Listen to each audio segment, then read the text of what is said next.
보통 우리가 소제목으로 마태복음 강해를 나누고 있는데 오늘 이 본문은 특별히 좀 자세히 볼 필요가 있어서 오늘은 본문을 좀 짧게 잡았습니다.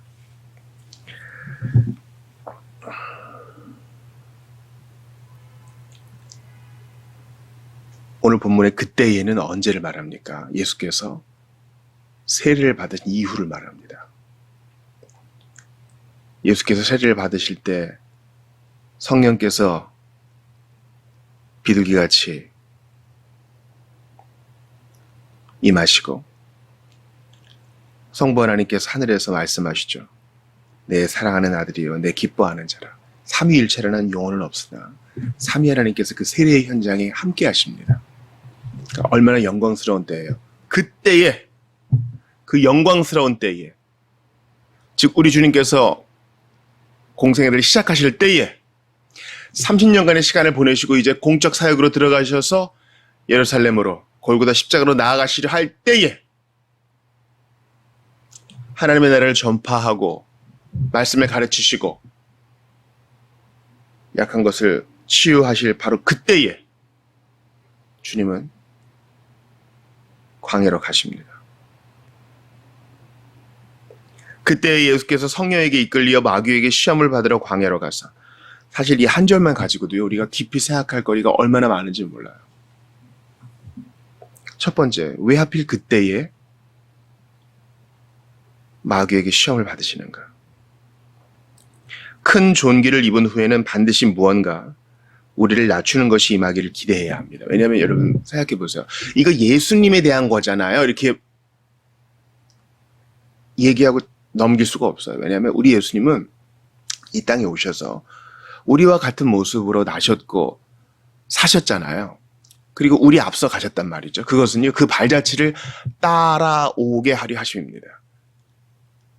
우리 주님께서는 단지 그냥 한번 살아보는 거 체험하시고 이제 죽자 이렇게 십자가 달리시고 부활하신 게 아니라 그분의 삶은 율법을 순종하신 한 사람의 모습이 어떠해야 되는지를 미리 보여주신 귀중한 본이라고도 할 수 있어요.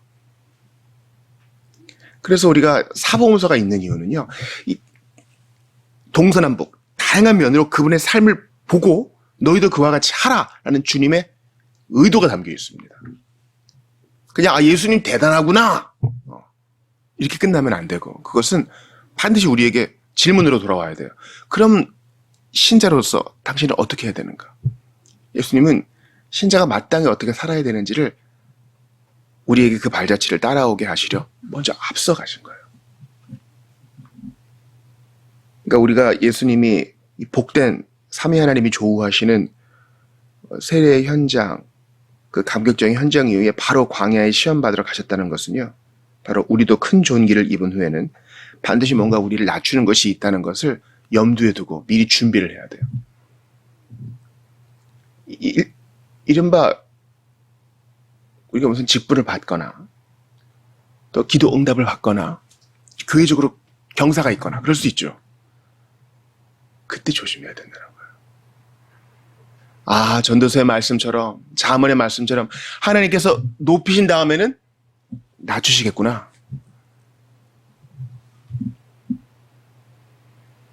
내가 이렇게 기쁜 마음을 갖는 것은 좋은 일이다. 그러나 항상 준비는 하고 있어야 되겠구나. 하나님이 언제 낮추셔도 저는 주님을 원망하지 않고 하나님이 언제 나를 겸손케 하셔도 하나님의 자비로운 손길에서 나오는 것인 줄 믿고 더 따라가겠습니다. 그때에 여러분 우리가요 늘 이렇게 정점의 경험만 유지할 수는 없어요. 그러면 우리 신체에도 안 좋고 영혼에도 안 좋습니다. 아드레날린이 계속 분비되는 상황은요 우리 심장에 무리를 줘요. 또한 영적인 하이, 영적인 고지만 계속 경험하고 있는 자는요 아니요.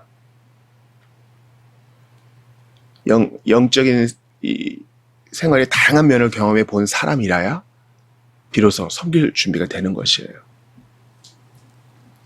보세요. 그 자리에 예수님만 계셨겠어요? 세례 요한뿐만 아니라 많은 참관자들이 있었을 거예요. 아마 사도 바울이 다메섹 도상에서 들었던 것처럼 그런 일들을 사람들은 아마 경험했을 거예요. 이게 뭐지? 무슨 일이 있는데 도대체 뭐지? 근데 지금 저 세례 받으시는 분은 참 대단한 분인 것 같다. 이런 거 정도 느꼈겠죠. 그러나 철저히 주님은 이제 예수님을 홀로 두십니다. 우리가 응답을 받고 경사가 있을 때 많은 사람들이 축하해주고 또 기뻐하고 찬양하고 그러죠. 근데 이제는 혼자 있을 때예요.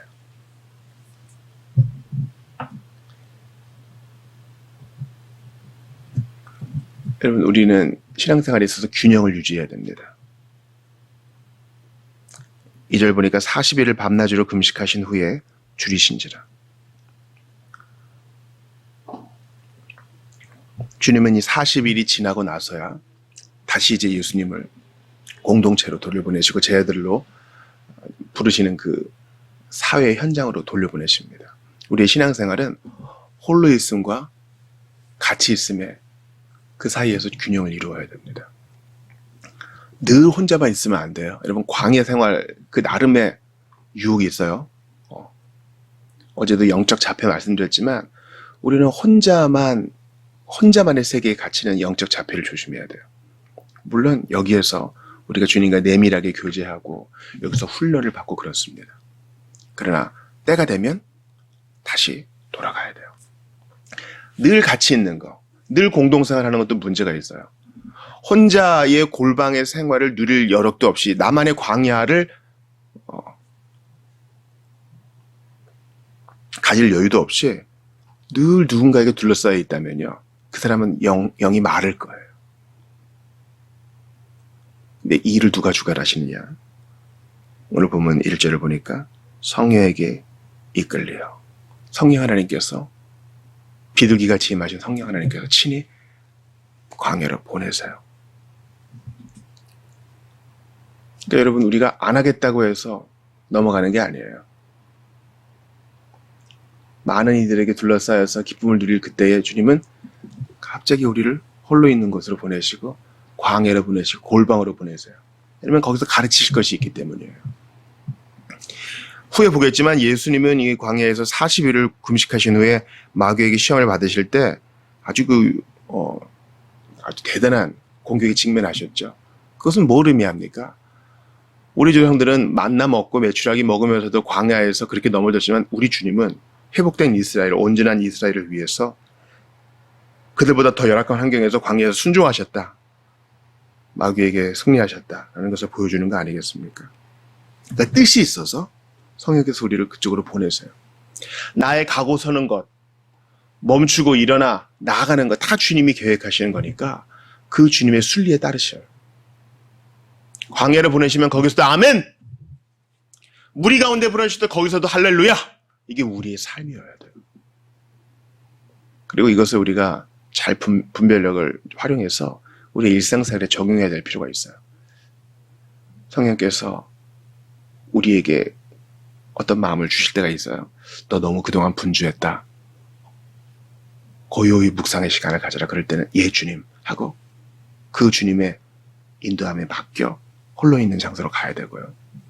홀로 있는 시간이 많아지고 조금 긴장감이 무뎌질 때 주님이 너 너무 영적 긴장이 무뎌졌다. 지체들에게 가거라. 그럼 또 그들과 함께하고. 마치 예수님이 온종일 무리들에게 둘러싸여 계시다가도 밤에는 기도하러 가셨듯이 우리는 이 사이로 왔다 갔다 하며 성령의 이끄심을 받아야 됩니다. 그렇게 영성을 개발하고 경건을 개발하는 것입니다. 기억하세요. 이 일을 성령께서 주관하세요. 주님이 마음 주실 때 예하고 가십시오. 주님이 낮추실 때 예하고 순종하십시오. 거기서 배우십시오. 교훈을 얻으세요.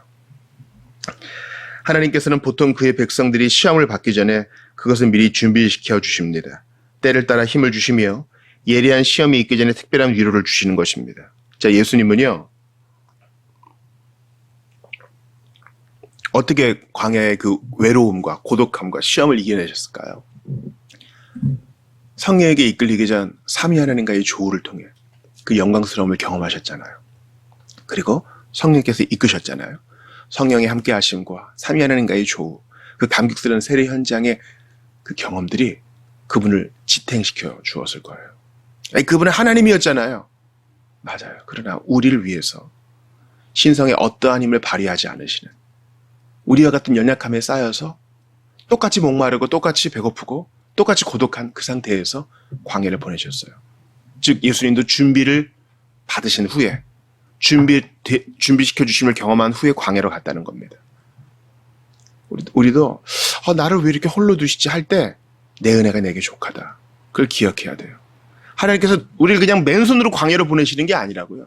그냥 맨몸뚱이로 골방에 보내시는 것이 아니라 거기서 묵상해야 될 은혜가 있고 거기서 기억해야 될 하나님과의 만남이 있어요. 삼위 하나님과의 조우. 성경에서 친히 나를 인도하심, 준비시켜 주시고 보내요. 여러분, 주님께서 출애굽한 이스라엘 백성들을 광야로 내모실 때 그들을 그냥 맨몸뚱이로 보냈습니까? 아니요. 자원이 충분했어요. 성막을 짓고도 남을 풍부한 재료들을 출애굽할 때 사람들에게 청하니까 다 받았죠. 또 그들은 아무 준비 없이 광야로 내몰리지 않았어요. 만나와 메추라기가 있었죠.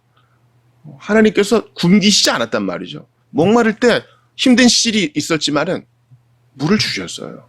구름 기둥과 불 기둥이 있었죠. 시내산에서의 언약이 있었죠. 성막에서의 주님과의 교제가 있죠. 어떻게 나아가야 될지 지침이 있죠. 하나님은요, 그냥 보내지 않으세요. 그러니 우리가 광야로 이끌림 받고 골방으로 이끌림 받을 때, 아이고, 나 죽었구나 생각하지 마시고, 하나님께서 넉넉하게 공급해 주심을 믿고 따라가시기를 바랍니다.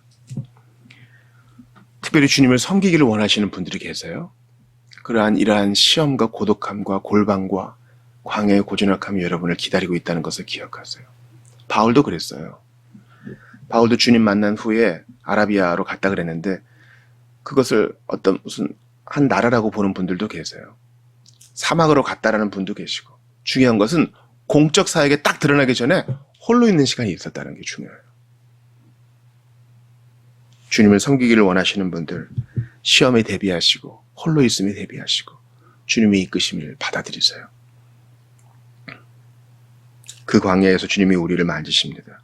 예수님도 그렇게 하셨으니 여러분도 예외가 아닐 것입니다.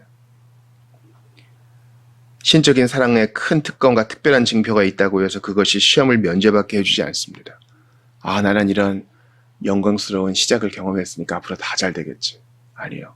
주님은 시험을 통해 우리를 낮추십니다. 유혹이 아니에요. 유혹은 마귀가 하는 것이고요. 주님은 우리를 달아보세요. 우리를 테스트하세요. 우리 금요기도회 때 금과 은을 재련하고 연단하는 자처럼 우리 곁에 앉아서 우리를 친히 연단하신다 그랬잖아요. 불순물을 제거하세요. 우리의 동기를 점검하게 하시고 하나님의 사람으로 준비되게 하세요. 생각해보니까 교회를 개척하고 10년 벌써 훌쩍 지났는데요. 초창기에 이런 광야 같은 시간이 있었습니다. 뭘 어떻게 해야 될지를 모르고 고독하고 적막하고 외롭고 답답하고 포기하고 싶은 유혹이 있고 그랬어요. 생각해보니 그 시간을 잘 인내하게 해주신 하나님께 감사하고 그때 주신 은혜가 있어요. 그때 정말 깊이 독서하고 깊이 묵상하고 깊이 글을 썼어요. 지금은요 너무 바빠서 그걸 잘 못합니다. 그때가 그리워요. 여러분 기억하세요. 현재의 광야에 있는 자들이 빨리 이것만 면하고 싶은 마음이 있죠. 아니요. 거기서 충분히 훈련을 받으세요. 40일이 긴 것처럼 느껴지잖아요. 그러나 하나님은 늦지도 않고 빠르지도 않으시니 거기서 충만한 훈련을 받으세요. 마지막으로 우리가 하나님의 자녀임을 확신하는 것이야말로 시험을 이기는 가장 좋은 준비입니다. 성령께서 우리의 양자됨을 증거하시면 우리를 속이고 무너뜨리는 악령의 모든 악한 논리들을 충분히 이기고도 남을 것입니다. 예수님이 들으신 음성을 기억해 보세요. 이는 내 사랑하는 아들이요 내 기뻐하는 자라. 이게 최고의 준비 아니에요. 광야의 유혹은요, 광야에서의 준비는요 생각보다 쉽지는 않아요. 근데 성령께서 확증해 주시는 아버지의 음성, 내 사랑하는 아들이다, 내 사랑하는 딸이다. 나는 하나님의 자녀입니다. 여러분 외롭고 슬프고 신앙이 바닥에 떨어지는 것 같고 모든 끝이 난 것 같을 때 혼자 되뇌이세요. 나는 하나님의 자녀입니다. 주는 내 아버지, 나는 아들. 독생자이신 그분도 이 음성 들으신 후에 나가셨어요. 우리도 광야에서 저는 당신의 종이요, 당신의 아들이요, 당신의 딸이요, 주께서 양자 삼으신 자이니 제가 여기서 죽어도 주께 영광되기를 바랍니다. 여기서 아버지의 사랑을 더 깊이 경험하기를 원합니다. 광야에서 아버지의 사랑을 경험 못하면 어떻게 세상 나가서 하나님의 사랑을 경험하겠어요? 어디에서나 불변하시는 아버지의 사랑을 광야에서 경험하시는 여러분 다 되시기를 바랍니다.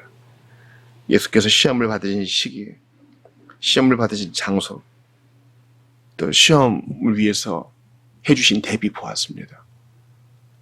광야에서의 시간을 잘 개발하시고 그렇게 잘 훈련받으신 후 세상으로 돌아오시고 세상에서 섬기신 후 또 광야와 골방으로 돌아가는 아름다운 선순환이 있는 그렇게 주님의 발자취를 따라가는 여러분 되시기를 주 이름으로 축원합니다.